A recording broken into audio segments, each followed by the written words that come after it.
Hello, apparitions of my burgeoning psychosis. Before I get started, if you want to avoid all potential gameplay spoilers and just see the verdict, jump to the timecode on the screen now.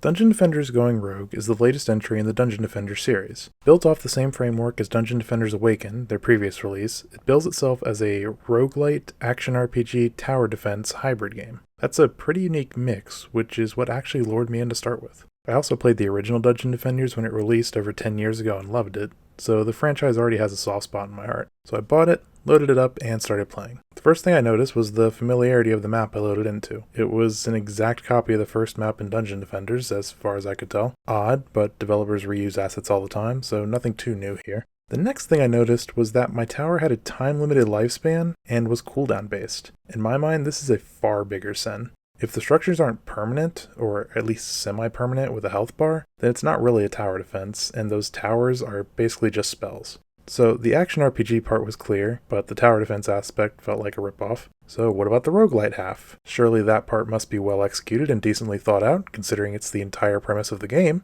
so much so that it's in the title?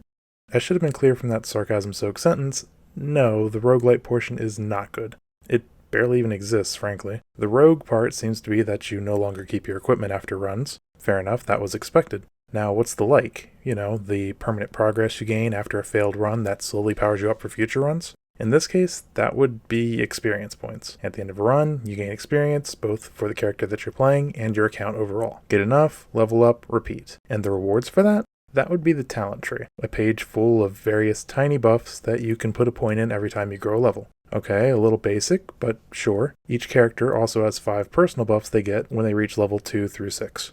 Now, there's a lot to say about the system, and none of it's good. First off, why is a single talent tree shared by all characters, especially with buffs that are only for melee or ranged characters? Now, that would only be a minor annoyance if you could at least respec the tree between runs, or ever, frankly, but you can't.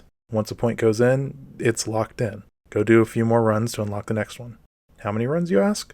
Well, that leads to the next problem with this system, and frankly with the game in general. Clarity. There's no indication that I could find of how much experience you need for the next account level. The individual characters have a little bar on the character selection screen that shows their progress, but there's still no numbers or any real idea of the progress you're making unless you return to the screen after every single run, but there's no such bar for account experience. Now, I mentioned clarity was a bigger problem with the entire game, so let me take a minute to explain what I mean. First, there are no instructions. No tutorial, no quick little guide to get you started, nothing. Just click ready and start playing. Hope you figure it out as you go. That could probably be excused, but not having any sort of prompts, like picking up items, it can be done. The chests have a prompt to open them, but why not the items themselves? My first run, I didn't even know what they were. And then when you start the next wave, they just disappear. I didn't know if I had picked them up, or if I needed to pick them up. I didn't even know anything about it. Obviously, this all comes in time, but it shouldn't have to. It's as simple as putting a prompt on the actual item itself. Just E to pick up, just like on the chest, E to open. There you go. Done. Speaking of items, there's another massive problem there. Items come in 4 flavors: weapons, offhands, towers, and runes. The first 3 are pretty straightforward, a list of all the stats they give, and any added effects they have. Which is fine, even if it isn't clear what certain stats actually do, like the dodge stat or the dash stat. Does haste affect your movement or attack speed? What about skill or ability? Either way, you're just going to pick the one with bigger numbers and move on most of the time. Runes, however, are a different story. These are just buffs for the most part, but some of them have drawbacks, like critical trade, which increases your crit damage but lowers your crit chance, I assume? It's clear that these runes are meant to be how you strategize a run, but in practice, the ways to acquire them are way too random to be strategized meaningfully. The only chances you get to actually pick runes come from the chest after the final wave of a level and the store. Even then, your options aren't vast, but at least you get a little agency. I just wonder why not make every chest let you pick from 3 runes. It seems like a pretty easy fix, and again, another little layer of agency, so that you actually feel like you have a build and not just, oh, this is the stuff the game handed me.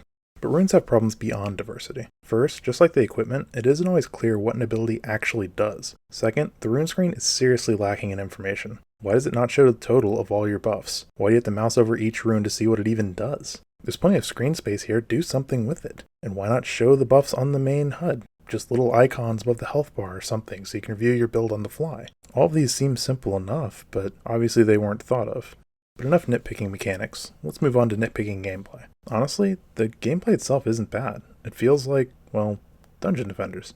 mostly. The movement's smooth, double jumping and dashing lets you get around most maps relatively fast, while abilities feel impactful and basic attacks aren't completely useless. The problems really start to arise with how the games play out. The enemies all feel pretty generic, and the patterns quickly become the same. A group of dorks here, a group of dorks with a special or big dork here, maybe add a buffering or healing dork at the back, mix and match as needed, and repeat. Dealing with any one group doesn't take too long, but you can easily be killed very quickly if you don't see an attack or get slowed, especially with no towers to back you up. The ogres in particular can be pretty frustrating, especially as melee. They have a little red danger zone, but they deal their damage before that zone actually fills in, so move quickly, I guess. But the real threat comes from some later maps that have paths very close to the crystal, and enemies that can kill the crystal quickly. I believe this may be a symptom of reusing maps initially designed for a true tower defense, where you could leave towers in those short lanes to buy you time. Here, your only option is to dash around and hope you make it in time, ideally with a tower off cooldown.